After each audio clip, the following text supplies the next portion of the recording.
deň, pán Kolík. Ako sa máte, všetko v poriadku? Výborne, aj cvičil som práve. Mohla ukázať, ako to ide. Nech sa páči. Niektorí pacienti už 4 hodiny po operačnom výkone sú schopní postaviť sa na operovanú končatinu a začíname u nich chôdzu s barlami. Ja som si myslela, že to bude viacej bolieť. Ale chvála Bohu, to nebolelo viacej, takže vydržíme.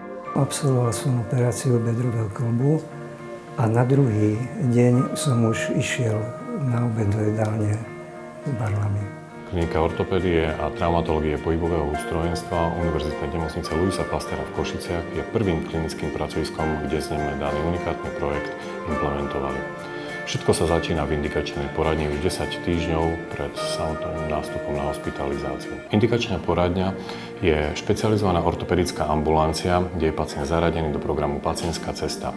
V ambulancii sa pacient dozvie základné informácie o priebehu liečby, obdrží prvé letáky, brožúru o totálnej náhrade či už bedrového alebo kolenného kĺbu a zoznámi sa s edukačnými sestrami, ktoré ho budú sprevázať celým priebehom liečby. Zároveň je v ambulancii možnosť nainštalovania špeciálnej aplikácie, tzv. For Patient App.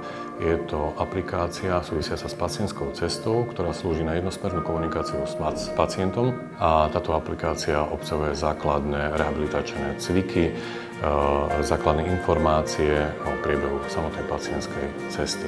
Pacientská akadémia je vzdelávací seminár, ktorý realizujeme pre pacientov 2-krát mesačne, 5 až 6 týždňov pred nástupom na samotnú hospitalizáciu.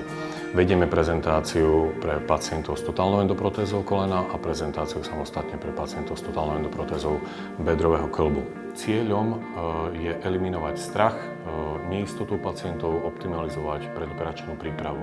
Na pacientskú akadémiu sú prizvaní a majú svoj priestor na prezentáciu aj anesteziológ, rehabilitačný lekár a fyzioterapeut, nutričná terapeutka a dietológ. Je to krok vpred, alebo možno, že aj 2 kroky vpred pre pacienta, lebo nie, že príde do nemocnice na zákrok a ho pooperujú, ale je už dopredu oboznamený, čo vlastne s ním všetko budú robiť.